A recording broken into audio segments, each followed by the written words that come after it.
And of course, this mini app and chatbot craze continues.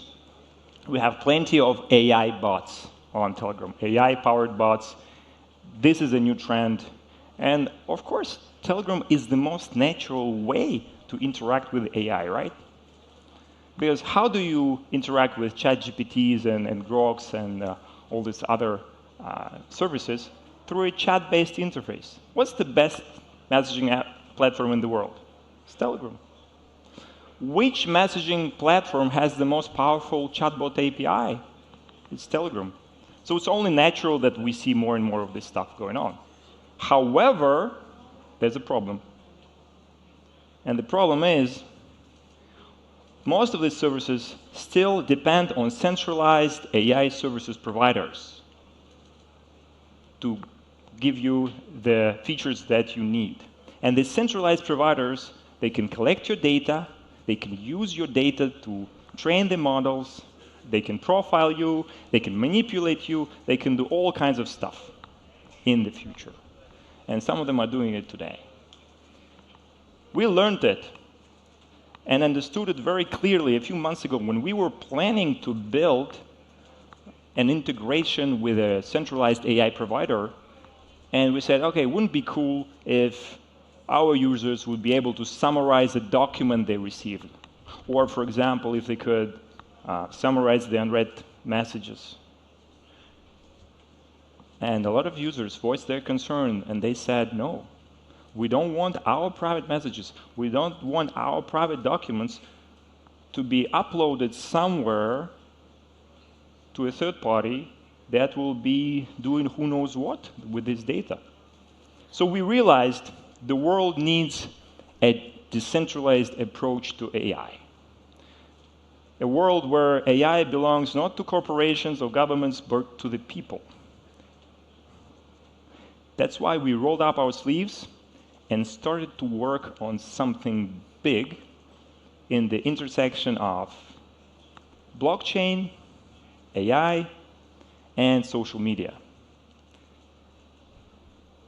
So we decided to build a decentralized network for AI features, for AI compute. We've thought for a while, how do we name it even, right? One of the first ideas was Private Artificial Intelligence Network, abbreviated as PAIN. Right? Yeah, it would have been cool, but I imagine myself coming out to you today and saying, welcome to the world of pain. It seemed a bit off, right? So I kept thinking, and came up with a better naming.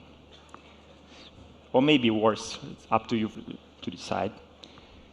It will be called Confidential Compute Open Network, or abbreviated as Cocoon.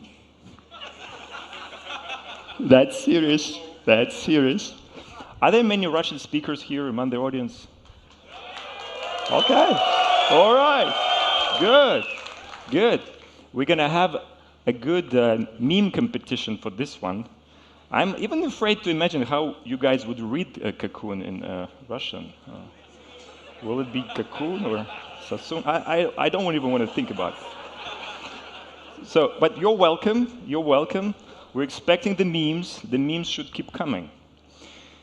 So this thing is pretty straightforward. It's a decentralized network built on top of Ton, where owners of hardware could make their GPUs available for everybody, for the network, for the developers, for Telegram, for the mini apps, and be rewarded with Ton as an exchange. So the app developers would get access to really low-cost AI compute as a result of this.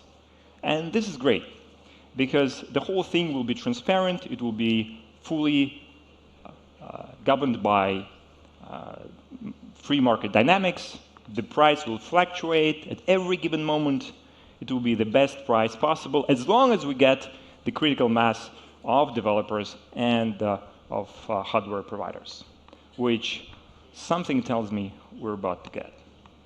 The best part of it is completely private, completely confidential, so that users get to rely and enjoy their favorite AI features, such as document summarization or message drafting, without having to give up their private data, their personal information. And that's great. And of course, Telegram will be the first major customer of this network and will be the biggest promoter. We will promote the hell out of it. So this is ready, the technology is there.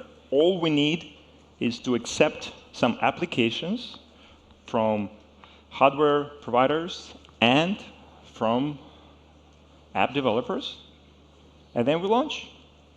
In November, it's the launch day.